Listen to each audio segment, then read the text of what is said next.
keajaibannya ya, otak manusia mampu untuk mengoperasikan data sebanyak 15 triliun data dalam 1 detik.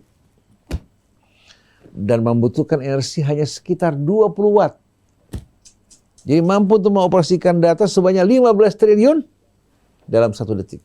Kalau digantikan oleh komputer membutuhkan pembangkit listrik yang diperkirakan sebesar 5 megawatt. Sedangkan otak manusia hanya menggunakan 20 watt. Oleh karena itu subhanallah, saya masuk ke dalam ruangan ketemu Mas Krista, saya nggak harus mikir lama-lama. Nggak harus bertanya siapa nih yang saya lihat.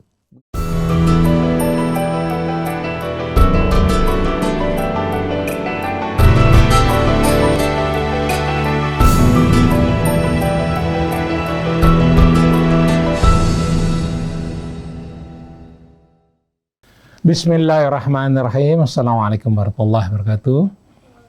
Allahumma sholli ala sayyidina Muhammad wa ala ali sayyidina Muhammad. Alhamdulillah kita berjumpa lagi di pagi hari ini dalam acara renungan di bawah naungan Al-Quran. Kita masih membicarakan masalah ma'rifatullah dengan subtema insyaallah ayat-ayat kauniyah sebagai bukti akan keesaan Allah. Alhamdulillah di sini sudah hadir Ustaz Husin Alatas, salam Ustaz Husin, Ustaz Hamzah Alatas dengan Ustaz Isa Al-Kaf. Alhamdulillah sudah ada di sini. Di sini juga ada teman-teman yang ikut PKL, ada Tiara, Resha, Fauzan, dan kamera switcher dipegang oleh Atep Mestia Budi. Baik, kita mulai acara ini renungan di bawah naungan Al-Quran, ma'rifatullah dengan subtema ayat-ayat kauniyah sebagai bukti akan keesaan Allah. Baik, kita mulai acara ini dengan membaca Al-Fatihah. A'udzu billahi minasy syaithanir rajim. Bismillahirrahmanirrahim. Alhamdulillahi rabbil alamin. Ar-Rahmanir Rahim. Maliki yaumiddin. Iyyaka na'budu wa iyyaka nasta'in. Ihdinas siratal mustaqim. Siratal ladzina an'amta 'alaihim ghairil maghdubi 'alaihim waladdallin. Alhamdulillah kita sudah baca Al-Fatihah. Mudah-mudahan Allah mudahkan kita dalam memahami apa-apa yang diuraikan oleh guru-guru kita. Kali ini temanya adalah ayat-ayat kauniyah sebagai bukti akan keesaan Allah. Sebagai pengantar Ustaz Isa Al-Kaf.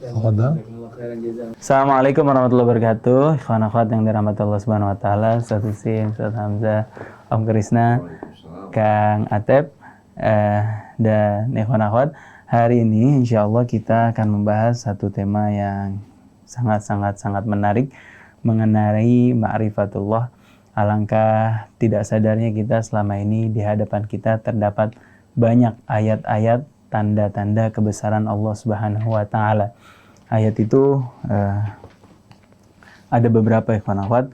Ada ayat yang bisa kita baca secara tekstual, ada ayat yang harusnya kita renungi, yang selama ini kita lihat secara gamblang di depan mata kita, tapi karena kita tidak sadar, karena hati kita buta, karena hati kita mungkin dikotori dengan urusan-urusan yang tidak penting, urusan-urusan yang melalaikan kita tidak sadar, tidak bisa membaca ayat-ayat Allah Subhanahu wa taala yang selama ini berada di hadapan kita. Hari ini kita akan memahami beberapa ayat Al-Quran yang memerintahkan kita untuk mempelajari, merenungi, melihat ayat-ayat Allah Subhanahu wa taala yang berupa kebesaran dalam bentuk ciptaan Allah Subhanahu wa taala. Mulai dari gunung-gunung yang Allah Subhanahu wa taala tancapkan ke dalam bumi, kemudian langit yang Allah Subhanahu wa taala tinggikan tanpa tiang, kemudian awan, tumbuh-tumbuhan, lautan, daratan, bahkan diri kita sendiri adalah ayat kauniyah yang Allah Subhanahu wa taala ciptakan untuk jadi bahan renungan buat kita mengenai betapa besar, betapa agung, betapa detil ciptaan Allah Subhanahu wa taala, betapa Allah Subhanahu wa taala itu sangat bukan hanya bukan hanya Maha Menciptakan, tapi juga menempatkan kadar dari setiap ciptaannya. Bayangkan seberapa Allah Subhanahu wa taala detail menciptakan hidung kita madep ke bawah. Kalau kita hidungnya madep ke atas, kalau hujan kata orang-orang takutnya kita kelelep. Betapa detail Allah Subhanahu wa taala menciptakan bulu mata alis buat kita agar kita bisa melihat dengan nyaman, bisa melihat dengan tenang. Betapa detail Allah Subhanahu wa taala menciptakan bagian-bagian organ-organ tubuh kita sehingga kita bisa hidup secara nyaman.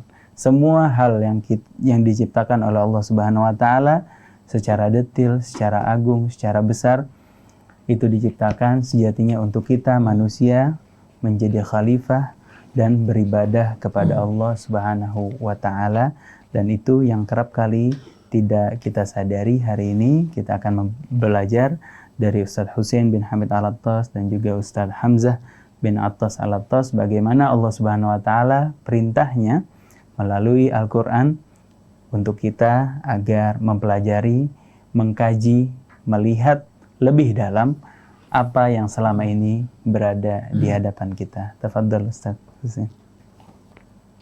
A'udzu billahi minasy syaithanir rajim.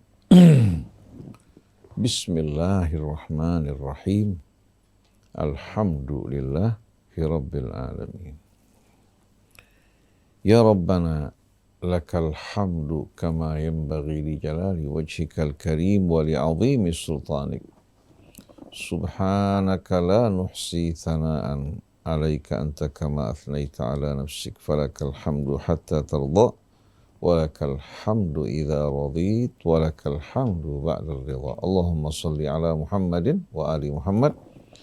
Allahumma atina min indika rahmah wa 'allimna min ladunka ilman nafi'a wanfa'na bima 'allamtana warzuqna al-ikhlas was sakinata wal waqar fi kulli qawlin naquluhu wa 'amalin na'maluhu wa taqabbal minna ya karim. Waj'alna hudatan muhtadin wa la taj'alna dhallina mudillina birahmatika ya arhamar rahimin. Amma ba'du, ikhwan akhwat pendengar pemirsa yang dirahmati Allah. Ustadz Hamzah bin Attas Al-Attas, Ustadz Isa bin Ahmad Taufik. Begitu juga saudara kita Ustadz Muhammad Krisna bin Muhammad Ishaq Atef Setiabudi beserta seluruh kerabat kerja di studio.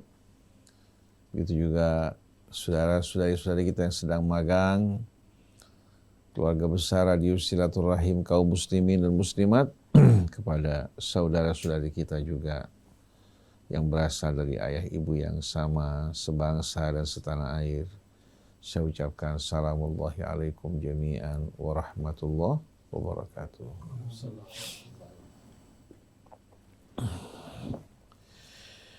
Alhamdulillah atas hidayah dan penerangan yang Allah berikan kepada kita hingga kita menyadari, memahami bahwa kita merupakan makhluk yang mendapatkan nikmat karunia dan kemuliaan yang tak terhingga dari Allah yang telah menciptakan kita, membekali kita dengan akal,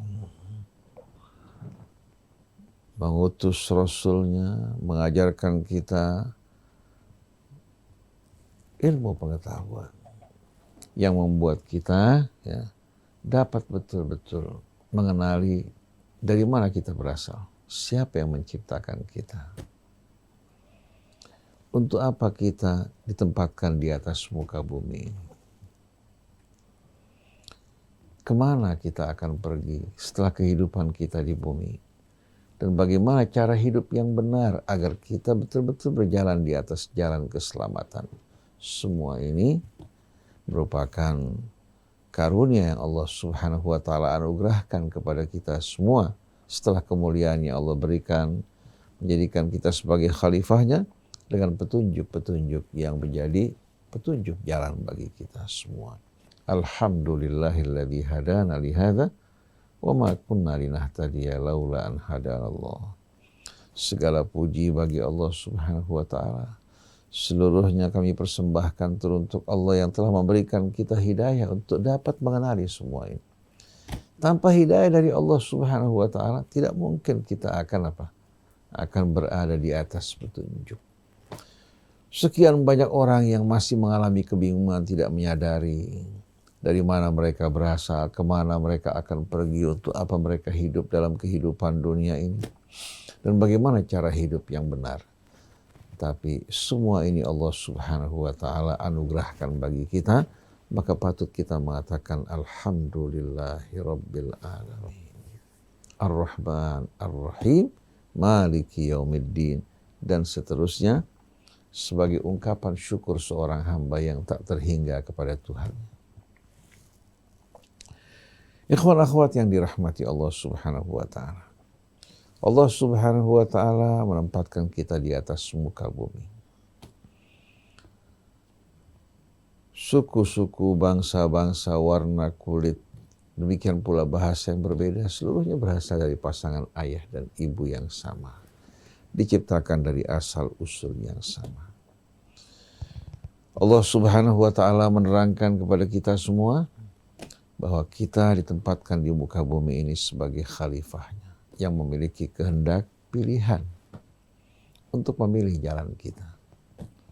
Allah utus Rasulnya, turunkan kitabnya, jelaskan mana yang hak, mana yang batil, mana yang baik, mana yang buruk, mana yang akan mengantarkan kita menuju keselamatan, dan mana yang akan menjerumuskan kita menuju kecelakaan dan penderitaan.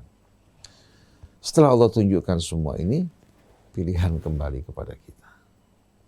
Kalau kita memilih Allah dan mengikuti petunjuknya, maka sepanjang perjalanan hidup kita, kita akan berada di bawah naungan rahmat Allah Subhanahu wa ta'ala. Dan Allah Subhanahu wa ta'ala menerangkan, menegaskan kepada kita semua bahwa dirinya adalah Tuhan yang Maha Esa, la syarikalah, tiada sekutu baginya. Dia menciptakan alam raya dan seluruh isinya, dan dia juga yang menciptakan kita dan menyajikan berbagai macam nikmat yang tak terhingga sepanjang perjalanan kehidupan kita. Bahkan Allah ciptakan matahari untuk melayani kita dengan kehangatan dan penerangannya. Begitu juga Allah menciptakan bulannya, menciptakan juga lautannya, hewan-hewannya, tumbuh-tumbuhannya, semua untuk melayani kita semua. Huwallazi khalaqalakum ma fil ardi jami'an. Maka atas dasar ini Allah Subhanahu wa ta'ala menegaskan bahwa dia tidak akan menerima dari hambanya di saat dia menyembah Allah tapi dengan mempersekutukannya dengan yang lain. Allah tidak akan menerima pengabdian dari seorang hamba yang menyembah Allah tapi juga menyembah selain. Karena selain dari Allah adalah makhluk-makhluknya. Nah, kalau kita membuka ayat Al-Quran, ayat-ayat kitab Al-Quran, kita temukan sebahagian besar ayat-ayat Alkitab berisikan bukti-bukti akan keesaan Allah Subhanahu wa ta'ala. Baik melalui ayat-ayat kauniyahnya, ayat-ayat yang bertaburan di alam raya ini, sampai kepada diri kita merupakan bukti akan keesaan Allah. Begitu juga Allah mempergunakan berbagai macam perumpamaan untuk membuktikan akan keesaan Allah. Lalu muncul pertanyaan, apakah diperlukan bukti akan keberadaan Allah? Dalam Al-Quran tidak terdapat satu pun ayat yang menunjukkan akan keberadaan Allah. Karena apa? Karena keberadaan Allah merupakan satu hal yang tidak perlu dipertanyakan sama sekali. Kenapa? Karena Allah Subhanahu wa ta'ala adalah wajibul wujud. Wajib al-wujud. Wajib al-wujud. Di mana wujudnya, keberadaan ini merupakan satu hal yang wajib. Kalau Allah tidak ada, maka alam raya dan seluruh isinya akan lenyap. Berbeda dengan keberadaan kita manusia, keberadaan langit buminya. Seandainya langit bumi lenyap, kita juga lenyap, Allah kuasa untuk menggantikannya dengan yang lain. Tapi kalau keberadaan Allah, keberadaan yang memang pasti dan tertanam dalam hati setiap insan, merupakan bahagian dari fitrahnya. Nah, terjadinya penyimpangan bukan di antara meyakini keberadaan Allah atau mengingkarinya, terjadi penyimpangan dalam dalam kesyirikan. Di mana karena mereka bukan jalan mereka atau mereka salah jalan, akhirnya mereka menyembah makhluk-makhluk selain dari Allah Subhanahu wa taala. Terkadang mereka menyembah Allah juga, menyembah juga selainnya. Nah, sepanjang perjalanan para nabi, dari mulai masa Nabi Allah Nuh, ya, sampai kepada masa Nabi kita Muhammad Sallallahu Alaihi Wasallam, baik pada masa hidupnya maupun setelah beliau wafat, kita jumpai penyimpangan terjadi dalam apa? Dalam syirik billahi azza wa jalla. Nah, kita akan membacakan ayat-ayat Al-Quran yang mudah difahami baik oleh kalangan anak-anak, remaja, sampai kepada orang-orang yang berpendidikan tinggi. Masing-masing mereka akan dapat menyerap sesuai dengan wadah yang mereka miliki. Yang punya wawasan lebih luas akan dapat meresapi juga apa? Pelajaran yang lebih luas. Sedangkan untuk orang-orang dari kalangan awam, mereka juga akan dapat memahami sesuai dengan kemampuan mereka. Inilah keindahan Al-Quran. Dia berbicara kepada manusia sesuai dengan kemampuan mereka. Yukhatibun nasa ala qadri uqulihim. Nah, kita akan membaca beberapa ayat dari surah An-Naml. Di samping ayat-ayat yang banyak dalam Al-Quran yang menjelaskan tentang keesaan Allah Subhanahu wa taala, kita pilihkan di sini beberapa ayat dari surah An-Naml, dimulai dari ayat 59. Kita akan baca bersama-sama ya. Kita akan renungkan. A'udzu billahi minasy syaithanir rajim. Qulil hamdulillahi wa salamun ala ibadihi alladhina astafa. Allahu khairun amma yushrikun. أَمَّنْ خَلَقَ السَّمَاوَاتِ وَالْأَرْضَ وَأَنزَلَ لَكُم مِّنَ السَّمَاءِ مَاءً فَأَنبَتْنَا بِهِ حَدَائِقَ ذَاتَ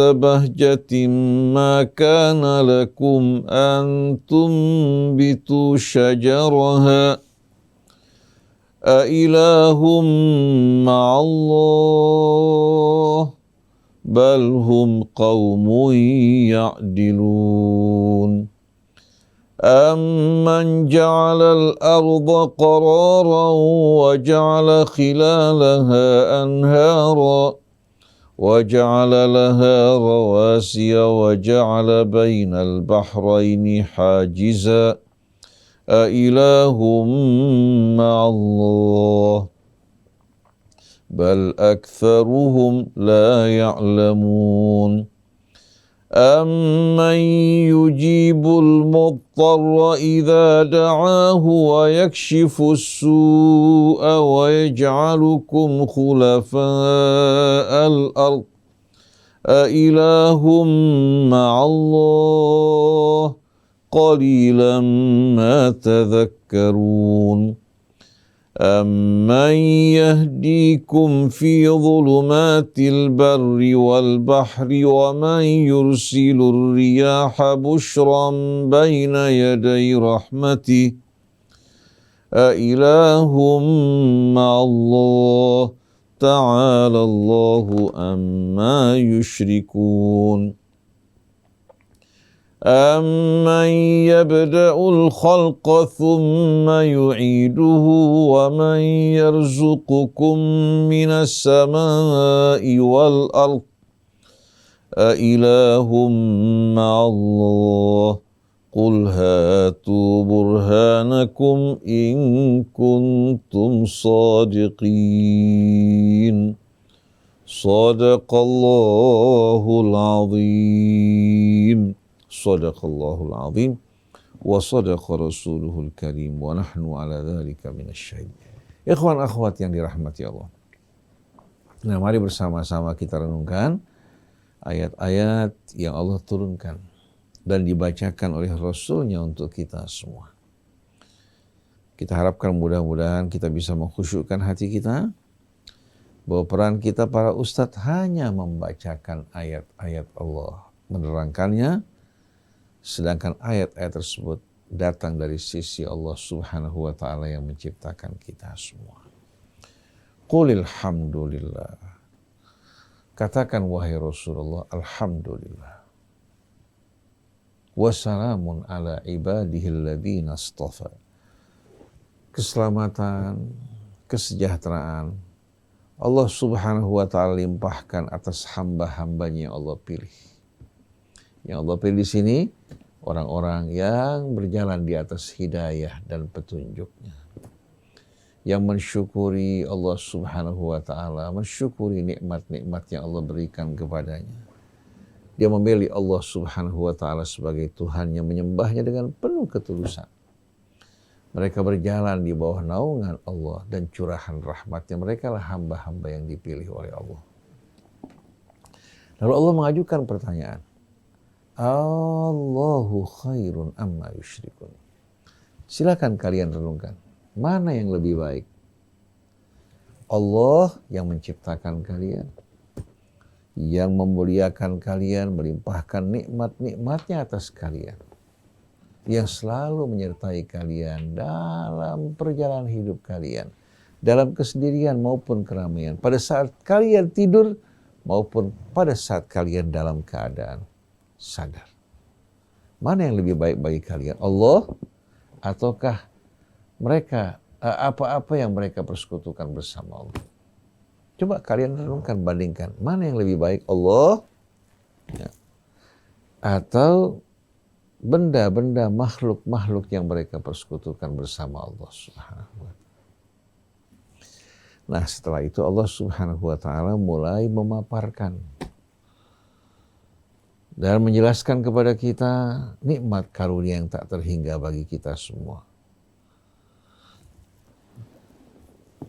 Amman khalaqas samawati wal ardh wa anzala lakum minas sama'i ma'a fa'ambatna bihi hada'iqa dhata bahjatin ma kana lakum an tumbitu syajaraha a ilahum ma'allah bal hum qaumun ya'dilun. Setelah Allah bertanya, mana yang lebih baik bagi kalian? Allah Ar-Rahman Ar-Rahim ya, yang menciptakan kalian dari seluruh alam raya, ataukah makhluk-makhluk yang mereka persekutukan bersama Allah? Mulai Allah Subhanahu wa Ta'ala menjelaskan bagaimana Allah Subhanahu wa Ta'ala menyebutkan nikmat-nikmatnya dan apa yang Allah lakukan bagi hamba-hambanya. Ini merupakan pertanyaan ya, yang dibutuhkan bukan jawaban secara lisan, tapi jawaban dari hati kita. Jadi soal di sini pertanyaan ala sabil takrir. Ala sabil maksudnya apa? Menuntut pengakuan dari kita. Dari dalam istifham takriri. Jadi bukan istifham karena ingin bertanya dalam arti yang sebenarnya, tapi maksud dari istifham di sini ya, adalah menuntut pengakuan dari kita.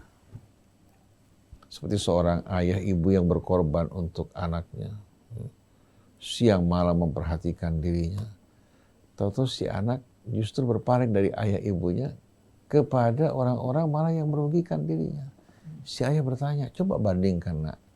Ayah ibu bekerja siang malam, merawat kamu. Ibu kamu juga dengan susah payah mengandung, melahirkan, menyusui kamu. Seluruh perhatian diberikan pada kamu. Mana yang lebih sayang pada kamu? Ayah ibumu atau mereka-mereka yang kamu ambil perhatiannya, yang kamu pedulikan? Di sini pertanyaan tujuannya untuk apa? Untuk menuntut pengakuan dan takrir dari yang ditanya. Nah, sekarang Allah bertanya pada kita, mana yang lebih baik bagi kalian? Ini aman di sini ya, merupakan kelanjutan dari pertanyaan. Kelanjutan dari apa? Allahu khairun amma yusyrikun. Sekarang muncul pertanyaan kedua, mana yang lebih baik bagi kalian? Yang telah menciptakan langit dan bumi, menurunkan bagi kalian dari langit butiran-butiran air hujan. Lalu kami tumbuhkan dengan air tersebut kebun-kebun yang begitu indah permai, dzata bahjah. Maka nalakum antum bitu syajaraha. Sekali-kali kalian tidak akan mampu untuk menumbuhkan pohon-pohon. Lalu Allah bertanya, "Ailahum ma'allah?" Apakah ada tanda-tanda bukti akan keberadaan ilah bersama Allah Subhanahu wa taala? Jawabannya apa? La ilaha illallah. Jadi la ilaha illallah di sini sebetulnya merupakan jawaban dari pertanyaan tadi. Ailahum ma'allah? Jawabannya la ilaha illallah. Ada nggak tanda-tanda bahwasanya pekerjaan tadi di samping dilakukan Allah, dilakukan juga oleh selain Allah? Ada nggak? Kalau ada, ya, tanda-tanda tersebut pasti apa? Pasti yang ikut bekerja bersama Allah juga akan mengirim utusannya. Dan nggak mungkin Allah akan memonopoli pengakuan tersebut atau klaim tersebut. Kalau seandainya ada yang menjadi apa? Mitra Allah dalam menciptakan langit bumi. Karena kalau Allah memonopoli klaim tersebut, pasti mitranya tidak akan terima. Nah, selama ini kita saksikan Allah Subhanahu wa taala menjelaskan bahwa Dia satu-satunya Tuhan yang mencipta, yang memerintah di langit dan di bumi. Tidak ada satupun bantahan atau satupun penolakan dari yang lain. Bahkan langit, bumi dan seluruh isinya semua bertasbih, mensucikan dan mengagungkan Allah. Jadi ailahum ma'allah, ternyata walaupun mereka tidak dapat membuktikan adanya ilah bersama Allah, tapi ternyata tetap mereka mempersekutukan Allah. Balhum qaumun ya'dilun. Dalam bahasa Arab kata adalah ya'dilu bisa berarti macam-macam.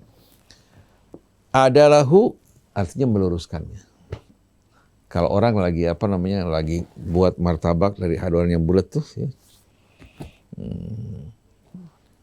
Adilhu mesti diratakan. Adilhu diratakan. Kalau adalahu meluruskan atau meratakan. Kemudian adalah fil hukmi, bersikap adil dalam keputusan yang diputuskan. Adalah anhu, berpaling daripadanya. Adalah bi ghairihi, menyamakan dan mempersekutukannya. Jadi kata adalah ya'dilu ini berbeda-beda maknanya tergantung penggunaan dan penempatannya. Nah, balhum qaumun ya'dilun bisa berarti ya'diluna anillah, bisa berarti juga apa? Bisa juga wahum bi rabbihim ya'dilun, seperti dalam suratul An'am, dalam awal surat alhamdulillahilladzi khalaqas samawati wal arda wa ja'ala adh-dhulumati wan nur walladzina kafaru bi rabbihim ya'dilun ay yusyrikun. Dengan adanya ba menunjukkan ay yusyrikuna bi rabbihim. Wala tattabi ahwa alladzina kadzabu bi ayatina walladzina la yu'minuna bil akhirati wa hum bi rabbihim ya'dilun. Dalam surat Al-An'am di bahagian-bahagian terakhir. Jadi kita lihat pada ayat ini bisa menunjukkan dua makna. Balhum qaumun ya'dilun, walaupun sudah tahu bahwa tiada ilah selain dari Allah, ternyata mereka berpaling dari Allah kepada selainnya. Atau balhum qaumun ya'dilun ay ya'diluna ghairahu billahi azza wa jalla. Mereka mempersekutukan selain Allah dengan Allah. Padahal mereka adalah makhluk-makhluk yang tidak setara dengan Allah. Mereka merupakan makhluk, pencipta mereka adalah Allah. Kok dipersekutukan bersama Allah? Nah, dari pertanyaan ini, orang awam dapat memahami sesuai dengan kemampuan mereka. Yang berpendidikan tinggi, mereka bisa menyerap makna yang lebih luas. Betul tidak? Mudah nggak difahami? Mudah kan? Berbeda dengan argumentasi filsafat yang membuat pemahamannya terbatas saja pada mereka orang-orang yang bagaimana? Yang mempunyai kedalaman dan kemampuan yang amat tinggi. Dan terkadang pemahaman mereka karena jauh dari nurul Quran malah akhirnya membuat mereka terlunta-lunta di tengah-tengah padang kebingungan. Seperti kita lihat, Imam Ghazali menulis buku namanya Tahafutul Falasifah. Dia seorang yang gemar filsafat, akhirnya pada akhir hidupnya Tahafutul Falasifah. Kekacauan yang dialami oleh para filosof. Tahu-tahu Ibn Rushd mengarang buku Tahafut At-Tahafut, membantah Imam Ghazali. Kenapa? Inilah merupakan pemikiran manusia, ya, yang tidak dapat tidak dapat betul-betul terjamin kebenarannya. Akhirnya muncul saling salah menyalahkan. Nah, kalau Allah yang berbicara, dengan begitu jelas dan gamblang, siapa yang berani untuk membantah dan menolak? Nah, selanjutnya, amman ja'alal arda qarara wa ja'ala khilalaha anhara wa ja'ala laha rawasiya wa ja'ala bainal bahraini hajiza a ilahum ma'allah bal aktsaruhum la ya'lamun. Amman, di sini pertanyaan kembali, ya, mengulangi pertanyaan sebelumnya. Allahu khairun amma yusyrikun. Mana yang lebih baik bagi kalian? Yang menjadikan bumi sebagai qarara, tempat kediaman yang layak untuk kita semua dan makhluk hidup yang serupa dengan kita. Ini pertanyaan amat dalam. Orang awam memahami sebatas, katakan, jangkauan ayat ini sesuai dengan kemampuannya. Tapi yang memahami betul-betul apa? Memahami betul-betul dan menguasai pengetahuan yang lebih luas, mereka mengetahui bahwa planet-planet yang lain seperti katakan Mars, ya, Jupiter, Venus, merupakan planet-planet yang tidak bisa dihuni oleh manusia.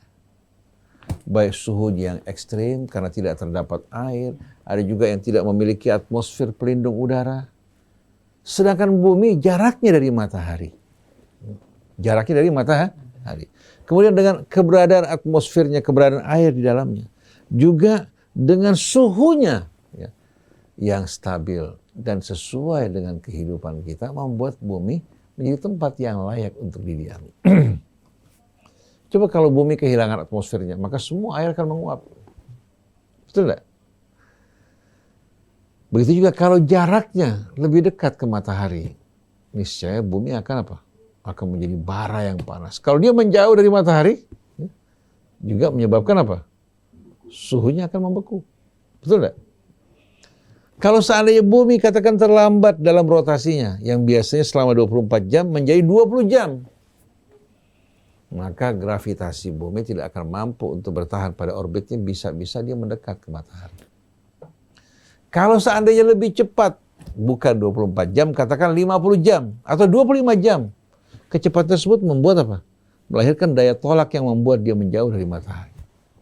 Jadi semuanya terukur. Wa kullu syai'in indahu bimiqdar. Segala sesuatu di sisi Allah dengan ukuran dan hitungan. Inna kulla syai'in khalaqnahu biqadar. Alladzi khalaqa kulla syai'in faqaddarahu taqdira. Begitu juga kondisi rupa kita, hidung kita, mata kita, begitu juga alis mata kita, bulu mata kita, semua diperhitungkan oleh Allah Subhanahu wa ta'ala. Kalau mata kita sehat dengan keberadaan ini, menghadapi sinar di saat silau mata kita, mampu untuk mengatur cahaya yang masuk. Betul tidak? Bisa dalam keadaan redup, mata kita juga mengatur dengan luar biasa indahnya. Bahkan gerakan bola mata kita ini penuh keseimbangan. Orang baru merasakan bagaimana keajaiban ciptaan Allah bila keseimbangannya rusak.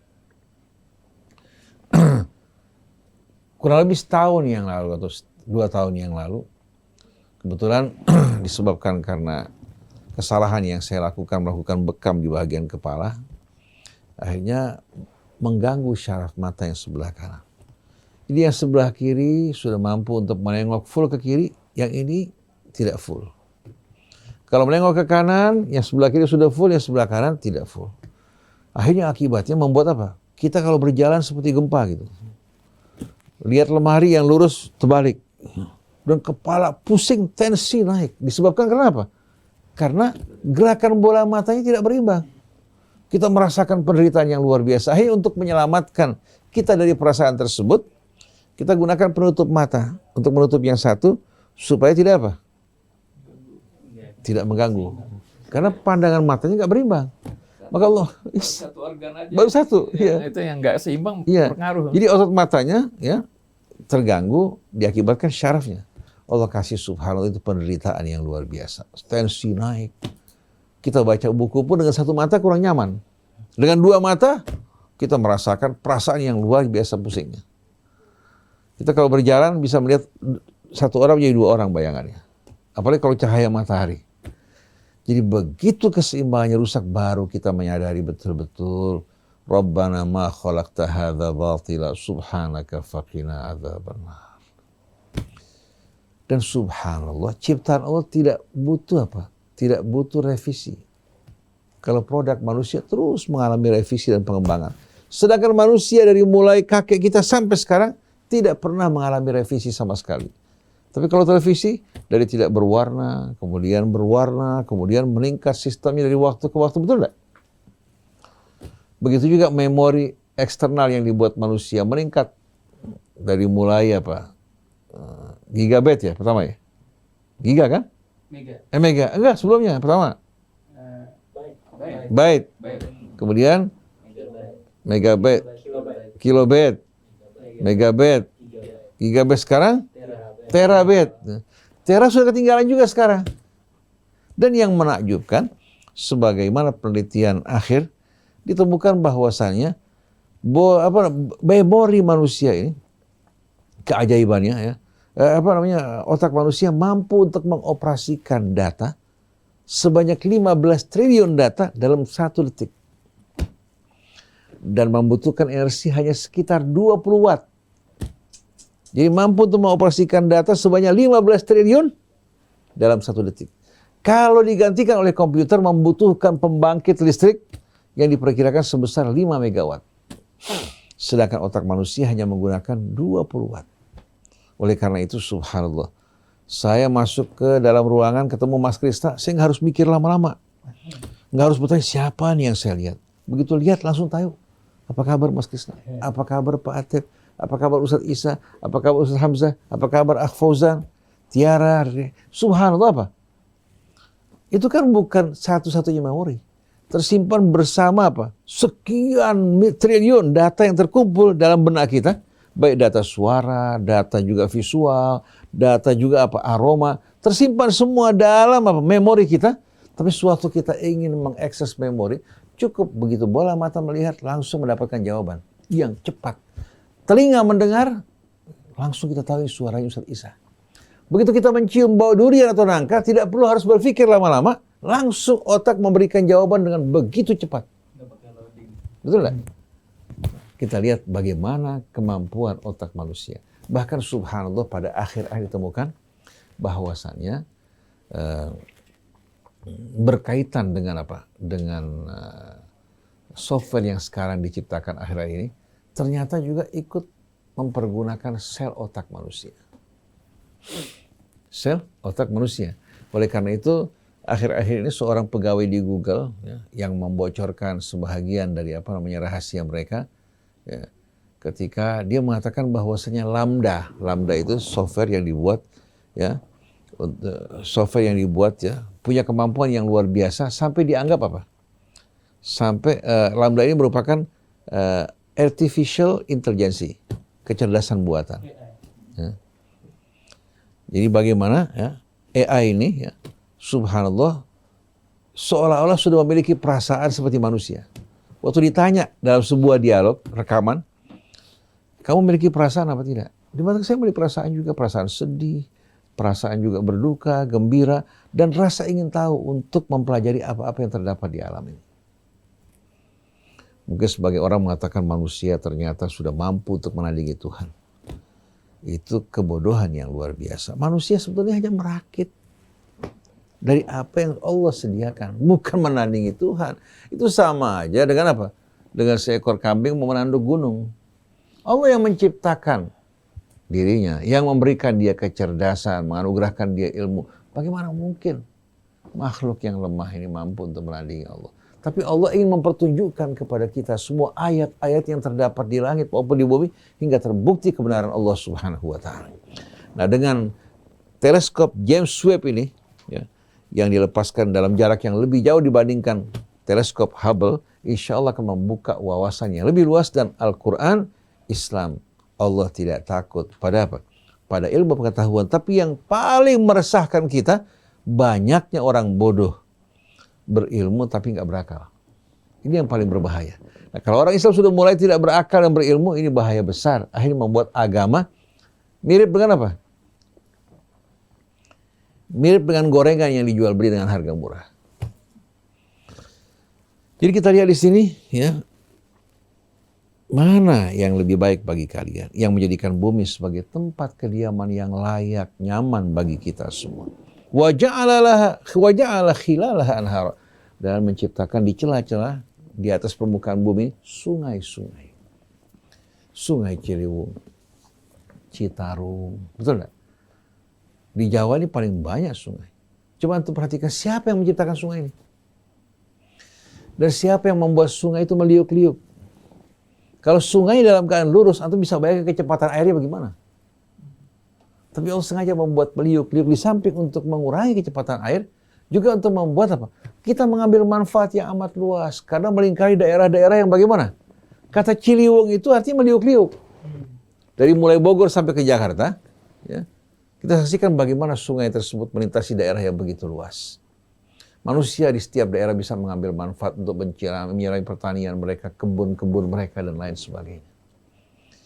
Nah, siapa yang menciptakan semua ini? Wa ja'ala khilalaha anhara. Kemudian, wa ja'ala laha rawasiya wa ja'ala bainal bahraini hajiza.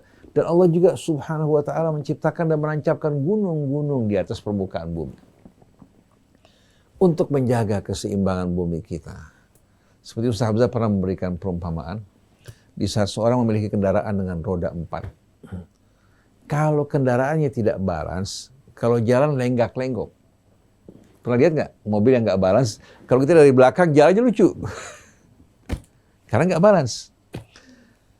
Nah, untuk membuat ban tersebut kembali balance, ya, maka biasanya mereka apa? Mereka letakkan timah. Jadi kalau seandainya beratnya nggak seimbang, di sisi sebelah kiri atau kanan mereka letakkan timah. Setelah itu mereka putar kembali dengan kecepatan tinggi untuk mengatur sudah.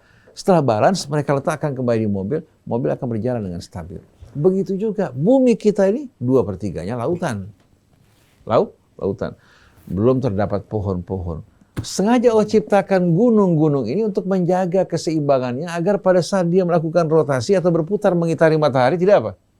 Tidak goncang. Ini merupakan keajaiban Allah subhanahu wa ta'ala. Tapi tangan-tangan manusia nih yang merusak keseimbangan yang Allah ciptakan. Dhaharal fasadu fil barri wal bahri bima kasabat aydin nas. Terjadinya polusi. Baik itu polusi udara, polusi suara, polusi cahaya. Ya. Ini semua polusi yang diciptakan oleh manusia ini menimbulkan kerusakan. Termasuk bangunan-bangunan kaca. Bangunan-bangunan di negara-negara maju. Ini mengakibatkan wal'iyadzubillah terjadinya kerusakan, termasuk diantaranya tangan-tangan manusia juga ketika mereka merusak sebagian gunung-gunung, bukit-bukit, tanpa mereka sadari, mereka melakukan kerusakan dengan tangan mereka cuma disebabkan kenapa? Karena halusnya perubahan mereka tidak menyadari sama sekali. Wa alqa fil ardi rawasiya. Allah meletakkan di muka bumi ini gunung-gunung. Dalam surat Luqman dikatakan antamida bikum, agar tidak guncang bersama kalian. Kemudian wa ja'ala bainal bahraini hajiza, dan meletakkan atau membangun di antara dua lautan yang tawar dan asin dinding pemisah. Coba antum bisa bayangkan kalau air laut bercampur dengan air tawar. Apa jadinya? Tapi Allah ciptakan dinding pemisah antara air laut dan air tawar. Di mana air tawar berat jenisnya berbeda dengan air laut. Betul nggak? Jadi Allah kasih bagaimana ya Allah menciptakan dinding pemisah agar yang tawar tidak tercemar oleh air yang asin. Sampai kita temukan di muara juga bagaimana air tawar bisa bertemu dengan air laut, yang ini berwarna coklat, yang ini berwarna apa? Biru. Betul-betul merupakan kuasa dan keagungan Allah subhanahu wa ta'ala. Setelah itu Allah bertanya, ailahum Allah, apakah ada ilah bersama Allah yang melakukan semua ini? Jawabannya, la ilaha illallah. Bal aktsaruhum la ya'lamun. Tapi sayang, sungguh sayang, walaupun ayat-ayat begitu jelas, kebanyakan mereka tidak berilmu. Karena kebanyakan mereka bekerja dengan mengikuti nafsu, bukan berfikir dan berakal. Ini yang terjadi. Bal aktsaruhum la ya'lamun. Mereka beranggapan seolah ada dewa-dewa yang mengatur setiap fenomena tersebut. Padahal semua merupakan ciptaan dan aturan Allah subhanahu wa ta'ala. Lalu selanjutnya, amman yujibul muttarra idza da'ahu wa yakshifus su'. Siapakah yang apa? Yang mengabulkan doa orang-orang yang terdesak pada saat memohon kepadanya. Kemudian wa yakshifus su', dan menyingkap keburukan. dari dirinya dan orang-orang yang dicintai. Jadi siapa yang mengabulkan doa orang yang terjepit dan terdesak, demikian pula menyingkap berbagai macam kesulitan dan penderitaan hidup dari kalian. Wa yaj'alukum khulafa'al ardh, dan menjadikan kalian khalifah-khalifah di muka bumi. Ailahum ma'allah, apakah ada ilah bersama Allah yang melakukan semua itu? Jawabannya la ilaha illallah. Qalilan ma tadhakkarun, sedikit dari kalian yang belajar dari semua ini.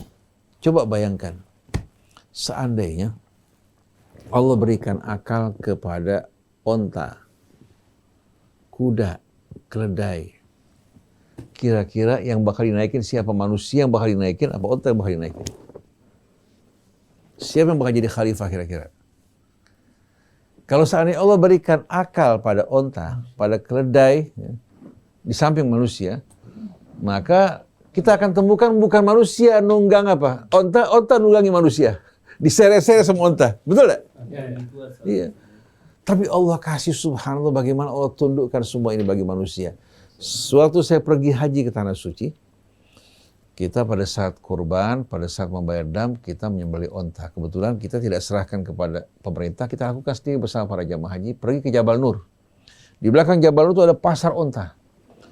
Di sore hari kita saksikan ribuan onta berjalan tinggi-tinggi. Ini bukan onta Sumedang nih.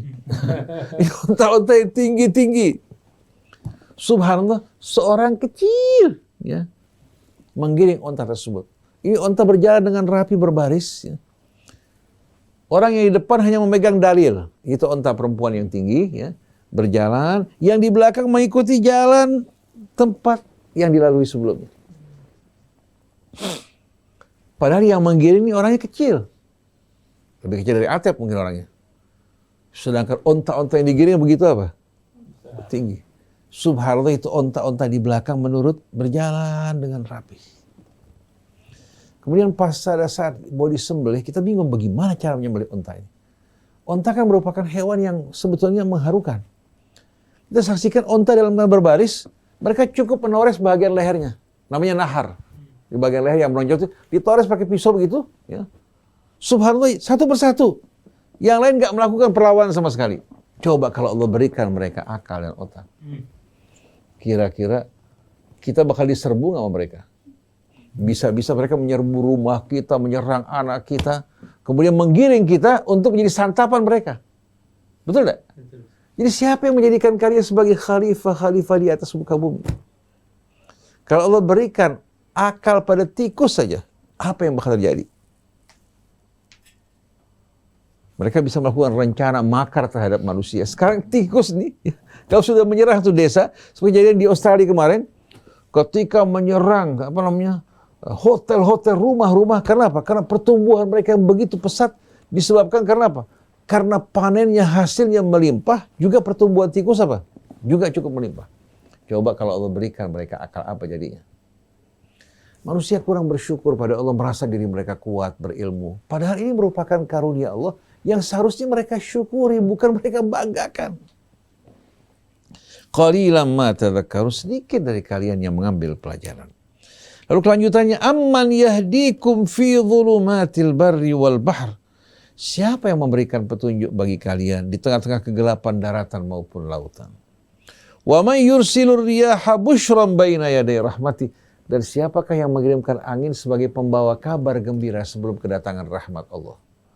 Kita saksikan angin menggiring awan-awan dari tengah lautan menuju ke pegunungan-pegunungan, daratan-daratan. Tidak lama kemudian Allah satukan awan-awan yang tadi terpisah. Kemudian petir menggelegar di tengah-tengah mereka, mengawinkan di antara muatan awan yang positif dan negatif, turun hujan dengan lebat. Kalau kita perhatikan, siapa yang mengirimkan angin sebelum kedatangan rahmat Allah Subhanahu wa ta'ala? Sebagai pembawa kabar gembira sebelum kedatangan rahmat Allah. Ailahum ma'allah, apakah ada ilah bersama Allah yang melakukan semua itu? Ta'alallahu amma yusyrikun, maha agung Allah Subhanahu wa ta'ala dari apa-apa yang mereka persekutukan. Nah, sebagai penutup, amman yabda'ul khalqa thumma yu'idu. Siapakah yang memulai ciptaan, kemudian dia akan mengulangi kembali. Setelah kematiannya, akan mengulangi kembali. Mengulangi seharusnya dalam logika lebih mudah daripada menciptakan untuk pertama kali. Tapi kalau bagi Allah Subhanahu wa taala kedua-duanya sama.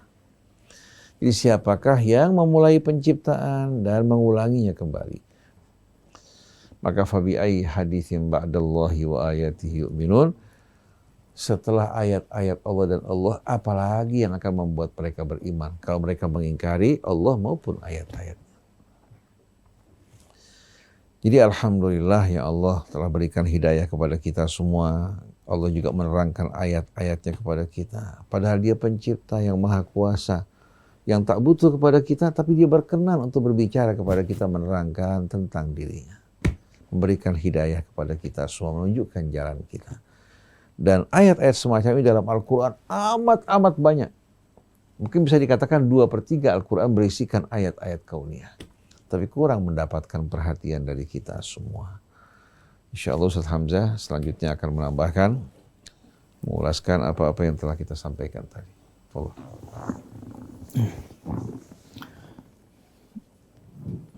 Bismillahirrahmanirrahim. Alhamdulillahirabbil alamin. Allahumma shalli wa sallim ala sayyidina Muhammadin wa ala ali sayyidina Muhammad. Kita katakan la ilaha illallah. Subhanallah amma yusyrikun. Ini dari apa yang tadi sudah dibacakan. Ini baru sebagian kecil daripada apa ayat-ayat yang menerangkan tentang kebesaran Allah Subhanahu wa taala, keesaan Allah Subhanahu wa taala. Tentang ayat-ayat kauniyah ini seperti yang Ustaz Hussein katakan, begitu banyak ya. Lebih dari 1000 ayat, ya, bahkan hampir 2/3 ayat ini berbicara tentang Allah Subhanahu wa taala, tentang ayat-ayat kauniyah ini. Lebih banyak dari ayat-ayat hukum yang tidak lebih dari mungkin 400-an ayat saja dari 6.236 ayat dalam Al-Qur'an. Tapi banyaknya orang kaum muslimin sekarang itu berkutat pada yang hanya 400-an ayat itu. Ribut di sana, berselisih, dibahas, diperselisihkan, dipertengkarkan, bahkan sehingga menjadi berkelompok-kelompok. Tapi ayat-ayat kauniyah yang begitu banyak, yang sebenarnya ini akan menambah keimanan kita, keteguhan kita, persatuan di antara kita, kemajuan kita di dalam ilmu pengetahuan dan teknologi, tapi umat Islam sekarang tidak memperdulikannya, tidak membaca. Tadi coba dengarkan ayat-ayat yang di mana Allah Subhanahu wa taala menggambarkan tentang kebesarannya, bahwasanya ya, dari alam-alam yang Allah ciptakan ini akan menunjukkan akan keesaan Allah Subhanahu wa taala. Sehingga Allah Subhanahu wa taala menyebutkan, sanurihim ayatina fil afaqi wa fi anfusihim hatta yatabayyana annahu al-haq. Kami akan perlihatkan kepada mereka tanda-tanda kebesaran kami di cakrawala, di alam semesta, wa fi anfusihim, dan di dalam diri mereka sendiri, hatta yatabayyana annahu al-haq, sehingga menjadi jelas bahwasanya Allah itu benar, bahwasanya Al-Qur'an itu benar. Makin digali, makin kita teliti, ya, ayat-ayat kauniyah ini akan makin mengungkapkan kebesaran Allah, makin mengungkapkan kebenaran Allah, makin mengungkapkan bagaimana kemukjizatan Al-Quran ini yang mengetahui sebelum, yang menyebutkan segala sesuatu sebelum manusia mengungkapkannya. Saya ambil contoh, ada ayat di dalam surah Al-An'am, ya. Inna fi khalqis samawati wal ard. Surah Al-An'am ayat 95. Innallaha faliqul habbi wan nawa. Yukhrijul hayya minal mayyiti wa mukhrijul mayyiti minal hayy. Dzalikumullahu fa anna tu'fakun. Allah lah yang membelah biji-bijian wan nawa dan biji kurma. Ini ayat ini dahulu kita fahami, dan kita ada satu kitab dulu waktu di pesantren, ya, kitab Tarbiyatud Diniyah, kita baca ini menggambarkan ayat ini dan menerangkan bagaimana Allah membelahkan biji dari biji, satu biji apakah itu dari gandum ataukah beras ataukah biji mangga, biji durian. Dari biji itu terbelah kemudian timbul tunas. Begitu juga biji kurma. Ini dahulu dipahami seperti itu, ya. Dan di zaman Nabi dipahami seperti itu. Allah lah yang membelah, ya, biji, kemudian dari situ Allah timbulkan, keluarkan yang hidup dari sesuatu yang mati.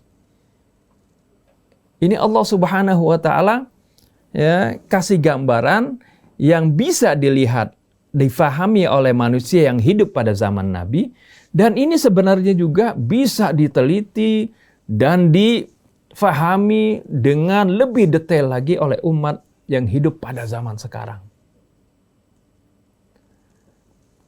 Ketika Allah Subhanahu wa Ta'ala berbicara misalnya, afala yanzuruna ilal ibili kaifa khuliqat wa ilas samai kaifa rufi'at wa ilal jibali kaifa nusibat wa ilal ardi kaifa sutihat. Ini bukan berarti cuman kita ngeliatin, bukan. Afala yanzuruna ilal ibili kaifa khuliqat fa kaifa khuliqat. Tidakkah mereka menyaksikan bagaimana unta-unta itu pada saat diciptakan? Bukan hanya melihat unta, ya, ngelihat seperti itu sepintas lalu. Maksudnya adalah meneliti, melihat dengan seksama, mempelajarinya, menelitinya, mengadakan eksperimen bagaimana penciptaan Allah Subhanahu wa Ta'ala ini. Begitu juga tadi tentang bagaimana terjadinya pembelahan. Ternyata proses penciptaan makhluk, ya, apakah bukan saja tadi biji-bijian seperti biji mangga, biji durian kah, atau butiran beras atau gandum, tapi ternyata, ya, proses terciptanya manusia itu terjadi dari proses pembelahan.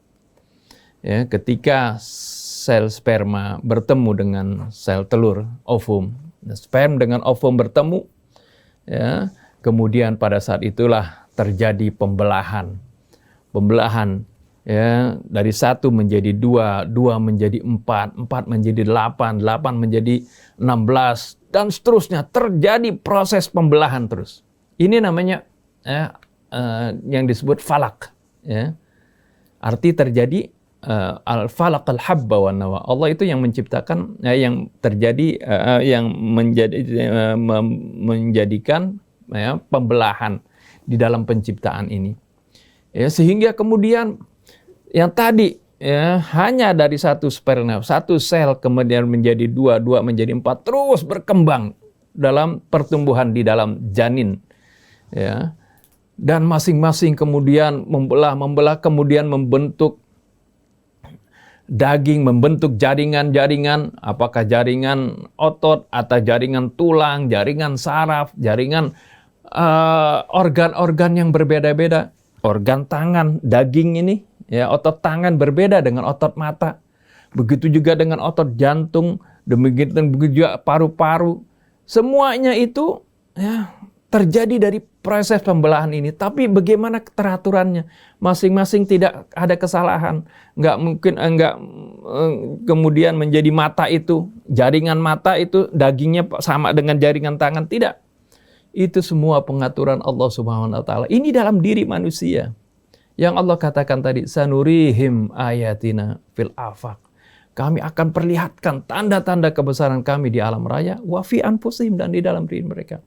Hatta yatabayyana lahum annahul haq, sehingga menjadi jelas bagi mereka bahwasanya Al-Qur'an ini adalah benar. Allah ini adalah maha benar. Ya. Ini akan terbukti. Jadi dengan mempelajari, meneliti ayat-ayat kauniyah ini, umat Islam, ya, akan bertambah dekat kepada Allah, sehingga disebut orang ulul albab itu, ya, inna fi khalqis samawati wal ardi wa ikhtilafil laili wan nahari la ayatil liulil albab. Sungguh, ya, pada penciptaan langit dan bumi dan berubahnya siang dan malam, ini semuanya, ya, ini tanda-tanda kebesaran Allah. Kenapa bisa terjadi malam, terjadi siang? Ini semuanya kalau diteliti ya, itu akan menimbulkan ilmu pengetahuan yang begitu penting bagi manusia. La ayatin, ini ada sebagai tanda-tanda kebesaran Allah li ulil albab, bagi orang yang mau, bagi orang yang memiliki hati dan pikiran. Ya. Alladzina yadhkuruna Allaha qiyaman wa qu'udan wa 'ala junubihim. Yang mana mereka ulul albab ini akan berdampak tadi dari bagaimana dia gunakan akal dan pikirannya. Hati nuraninya digunakan untuk meneliti ayat-ayat Allah.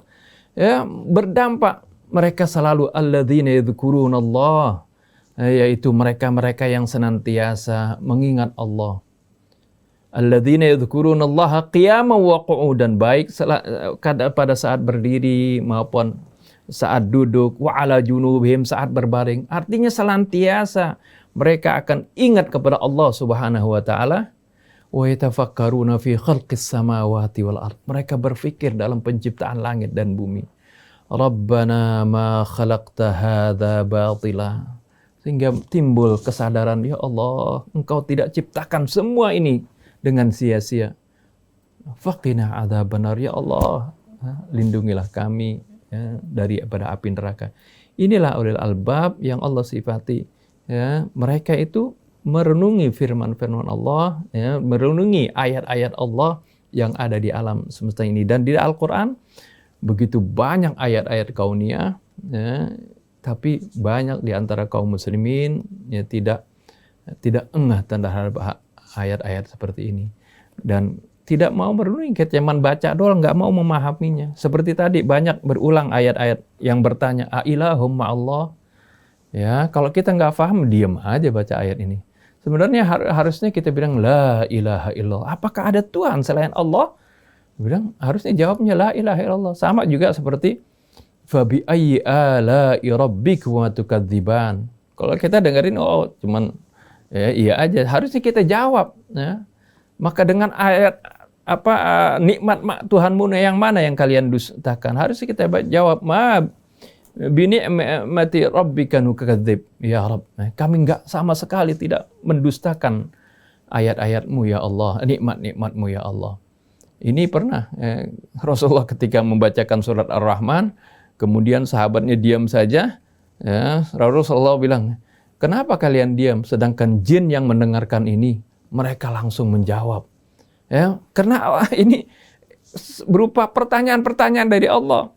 Ya, banyak di antara ayat Quran ini, ya, atau itu pertanyaan yang harusnya kita jawab, yang harusnya, ya, maksudnya jawab ini sebagai respon. Seperti alaihissallahu bi ahkamil hakimin, bukanlah Allah ini sebaik-baiknya yang menghakimi, ya. Tentu kita jawab, harus jawab bala, ya, tentu ya Allah, ya, seperti itu.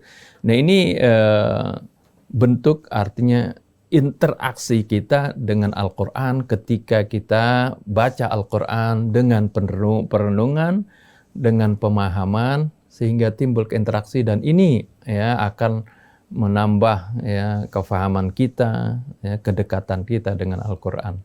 Ini saja yang dapat saya sampaikan. Billahi taufiq wal hidayah. Assalamualaikum warahmatullahi wabarakatuh. Waalaikumsalam warahmatullahi wabarakatuh. Alhamdulillah ya wa telah kita dengarkan tadi uraian mengenai ayat-ayat kauniyah sebagai bukti akan keesaan Allah. Mudah-mudahan apa yang tadi disampaikan dapat kita pahami dengan baik. Terima kasih Ustaz Husein, Ustaz Hamzah Al-Atas, kemudian Ustaz Isa. Baik, ya, kita akhiri sampai di sini. Saya Muhammad Krisna, Atep Setiabudi, kemudian Yusuf Bangkit, dan Anis Mualim mohon pamit. Wabillahi taufiq wal hidayah. Assalamualaikum warahmatullahi wabarakatuh.